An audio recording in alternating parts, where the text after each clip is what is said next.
Okay, this first video is going to be pretty short. I'm just going to cover the front page of this.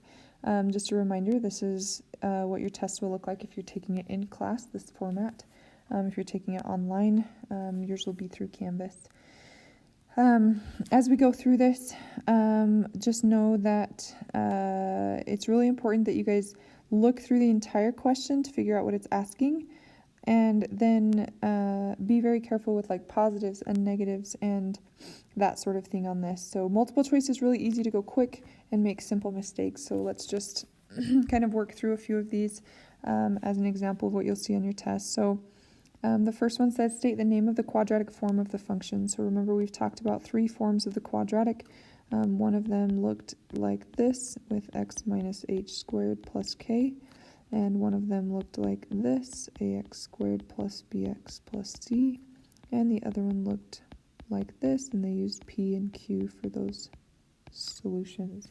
So if we're looking at part or number one, we should recognize that this is the one with the h and the k, which was our vertex form. So number one should be vertex form, and we would say that's C. Now, the cool thing about these kind of multiple choice tests is now you know, right? Those are some options. So as I move forward, I could always come back and use those. So again, make sure that you understand and remember those forms. Number 2 and 3 and 4 and 5, it asks us to use this graph. So we're going to see this graph off to the right. Identify the x-intercepts of the graph. So remember, this is the x-axis right here. So intercepts would be touching or crossing that. So it looks like it crosses here at -3 and it crosses again at a +1. So if we look right here, we've got -3, 0, and 1, 0. So our answer for number 2 should be B. Number 3, identify the minimum or maximum. Again, this one has a top point, so that vertex is at the very, very top of the graph, meaning it's the maximum or the high point. And it looks like it's at -1, +4, so we would choose a maximum at -1, 4. Number 4, identify the range of the function. Remember, range is bottom to top, the y values. So this one's coming from -infinity, and it's coming all the way up until it hits a ceiling at 4. So we would choose -infinity all the way up to 4.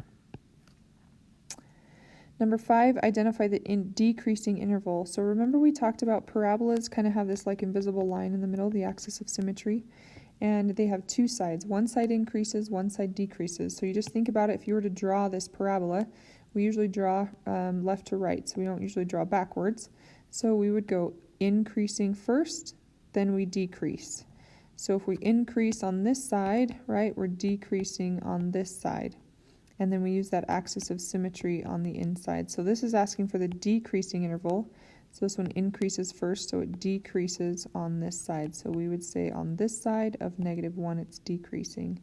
Or in other words, from -1 all the way over here to +infinity. So we would choose D. Number 6, identify the vertex for the following function. Again, notice this one's in vertex form, so we like this one. It gives us that h and that k. And remember, the h value is always moving in the opposite direction of what we see inside the parentheses. So this vertex would be -3 and -1, which if we look over here is option D. Another D. Number 7, which of the following is a quadratic equation? So again, remember, quadratic equations have a degree of 2, or they have 2 x values involved. So notice this one has a degree or a highest exponent of 2. This would be a quadratic equation. Again, as using this as your study guide, you could say, well, what if it would have asked me for the exponential equation? Well, this one right here has the variable in the exponent, so this guy would be exponential. So it's good to kind of work through each of these two and think about what would the other options give me. This one, notice, it just has a degree of 1. The highest exponent is 1. There's just one x involved. That one's linear, right? That mx plus b form we can see there. And then this one has a degree of 3, the highest exponent. So that guy's cubic. We haven't talked about cubic really and what their graphs look like, but he's definitely not quadratic.